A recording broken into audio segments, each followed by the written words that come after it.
Internet, get ready to don your thickest armor and grab your sharpest sword. It's dragon slaying time. The Dragon Slayer has vanquished the dragon once and for all. Ah! Over.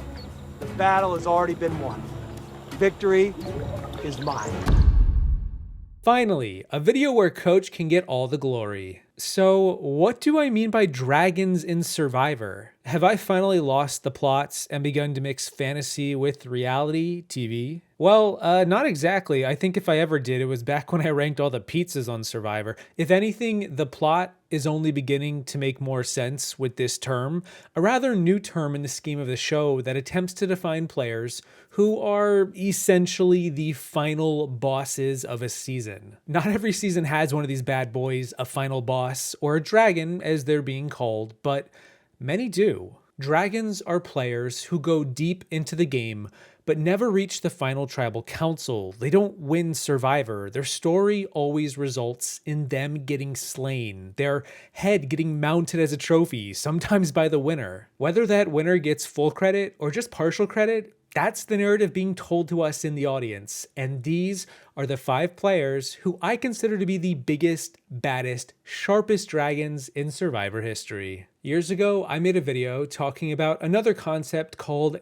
decoy winners, and I gotta say, dragons are pretty similar to that concept, albeit not identical. There's a Venn diagram of similarities between decoys and dragons, and sometimes players fit both definitions, especially with the first dragon in my top 5, that being Rick Devens from Season 38 Edge of Extinction, who was also on my thumbnail about decoys. The Kool-Aid Man, Rick Devens, comes bursting through the edge at the merge and completely steals the second half of the show as he waltzes through the game with idols, advantages, immunity wins, and a whole lot of street cred to boot. This jury was ready to crown him the victor, salivating at the idea of him being the best representation of their season. And then, bursting from the edge in the second half, we got that scrawny little invisible hero out of nowhere, some guy named Chris. Chris is a David to Devon's Goliath presentation and manages to slay the guy at the final 4 firemaking, basically usurping all Devon's goodwill to instead pass the crown on to Chris. Devons is a massive final boss of this season, and I think a major reason his presence was so over the top is for Chris to eventually slay him. I certainly tip my cap to Chris for doing what he did for taking Devons down, and I think Devons easily fits into the top 5 for greatest dragons ever. If he goes to plead his case at the final tribal, regardless of who's sitting there, we all lose to Devons. I feel like I'd be the stupidest Survivor player ever. I mean, none of us stand a chance. Devons is someone who I really don't want to go against in a fire-making challenge, but if I have to go against him, then I'm going to go to fire tonight, and I'm going to win it. Everything's simplified right now.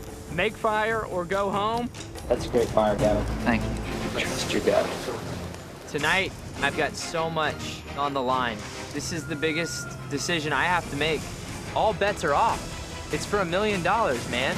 Gavin knows it's a great opportunity to put one more thing on the resume and take out the obvious front runner. It's the biggest risk I'm taking. So tonight, I am offering up my immunity necklace. I will be making fire against Rick Devens tonight. Wow. Another dragon that also fits the mold as a decoy winner, although if you take a look at him, you might expect him to be more of like a David than a Goliath. I'm talking, of course, about David from Season 33, Millennials versus Generation X. David Wright was this wimpy little non-leader out of the gate who didn't appear to be much of a force to be reckoned with. For all intents and purposes, he was a whelpling, a baby dragon, who appeared innocent and harmless on the surface. That is until he idled out a player running a majority alliance on the other side of the tribe in the pre-merge. Where did David come from? David's stock rose higher as the game went on. Where he was once considered meek and frazzled, he was now a general in an army against half the merge tribe. David versus Zeke was the main headline for Fight Night 33, and it was a battle of who could become the biggest dragon on the beach. And David won. And then David began to get too big for his britches. Adam recognized just how threatening David was and secretly rallied an army to charge David's gates at the end of the season to stop him from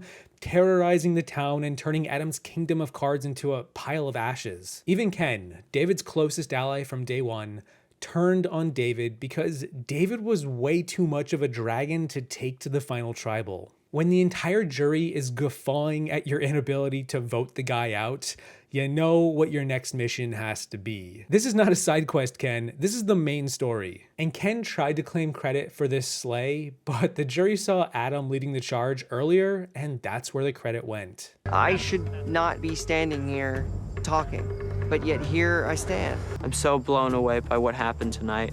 We just put Dave, the biggest threat in the game, one challenge away from the final tribal council. If you take Dave, we're all done, and then they call us idiots. The only way I have any kind of chance whatsoever is if you go home. That's it. I'm so nervous. I shouldn't be, because tonight should be a no-brainer. It really should. So many people have been right here saying Dave is the biggest threat in the game because he's been up here the whole time and people have been shooting and missing just underneath.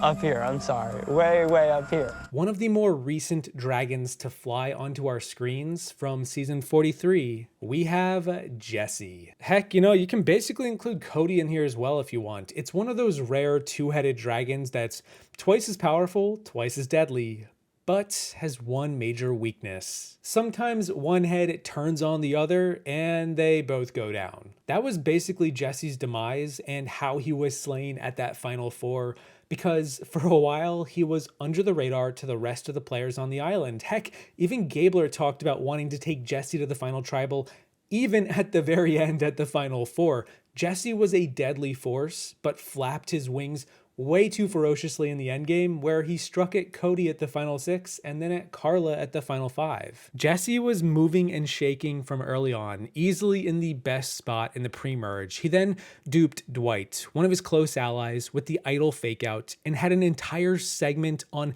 how to blindside people as effectively as possible. Jesse was being built up as this massive force to be reckoned with. He told us about what he was fighting for, why he had to take Cody out when he did, and even I couldn't see any way for this guy to lose given the rest of the field. The story didn't feel like Jesse was the dragon who was about to get slain. It was about Jesse, the champion, who was about to get crowned. And then he got slain, and then the court jester took over the kingdom.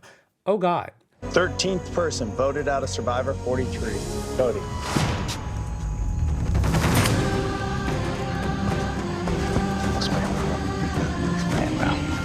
Cody, tribe has spoken. No one's ever voted for him. He just stole Cody's idol and flushed 2 idols. That was a historic move. If I pull this off, I think I win the game. I just think about my kids. I just think about my wife. Not right, honey. Not right.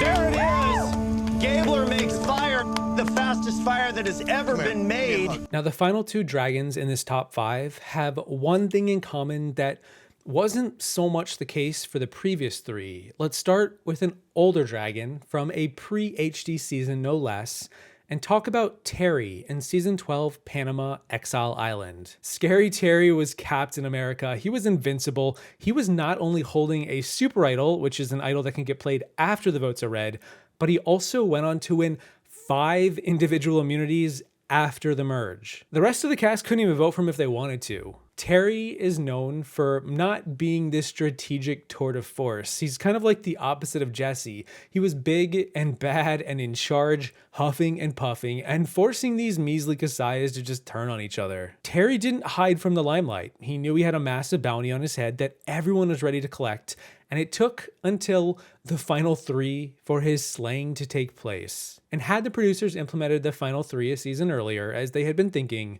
Terry easily wins. But instead, the producers gave him a challenge all about balancing on a slippery platform in the ocean, and go figure, no dragon as big as Terry is surviving up on that thing. Honestly, I think you have 10 times better chance against me than Terry, and that's not trying to be manipulative. But if you do vote Terry, then you lose me and Suri anyways. Terry, you've played this game as competitively as it can be played for 38 days. That part of not winning the last immunity challenge is frustrating, to have come through this with both the hidden immunity idol and the necklace most of the time. 14th person voted out of Survivor, Exile Island.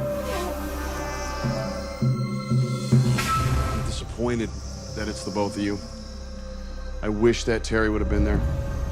I believe that Terry is the most deserving person of the 16 to win the $1 million. Well, actually, maybe this last dragon might be able to. And the funny thing about this last dragon is that pretty much everything I just said about Terry could apply to them too. Are there any guesses out there as to who I'm talking about? Who is this final mythical beast? From season 23, South Pacific. Nope, it's not the Dragon Slayer or the Dragon Slayer 2.0. It's Ozzy. It's the greatest challenge beast in Survivor history. Also, dare I say the greatest slain dragon in Survivor history? Funny enough, Coach talked all about slaying dragons. That was his whole shtick, and yet it was Sophie who slayed the greatest dragon of all, with Coach standing right next to her on the sidelines. There is literally a scene where Coach anoints Sophie as the new Dragon Slayer. This script writes itself. I relinquish once and for all the title of Dragon Slayer, and you are the Dragon Slayer.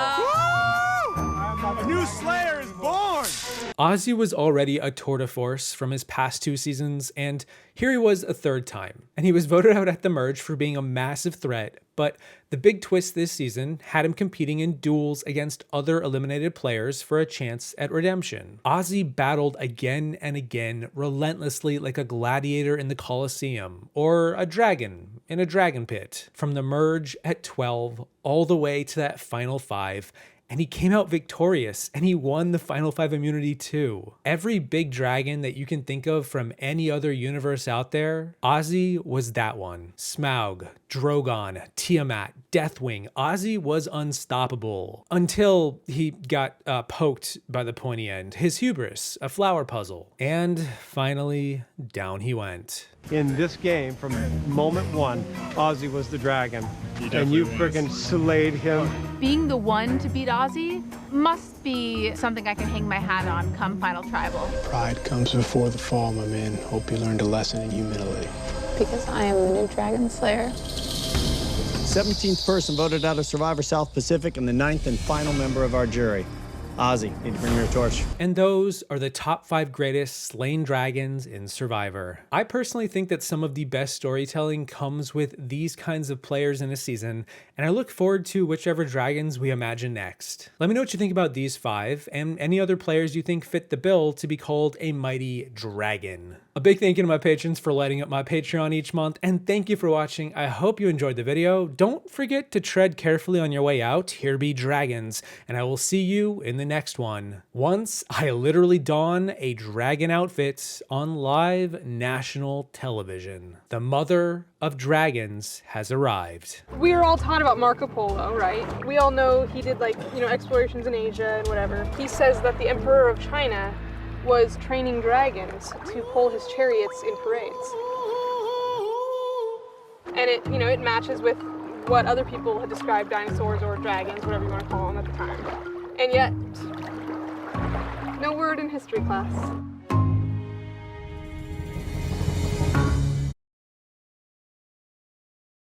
Michelle, quick question. There were no grudges, very few grudges. What is that a sign of? No one here is bitter. We all knew the game we were coming to play, and that speaks to the amazing evolution of this game.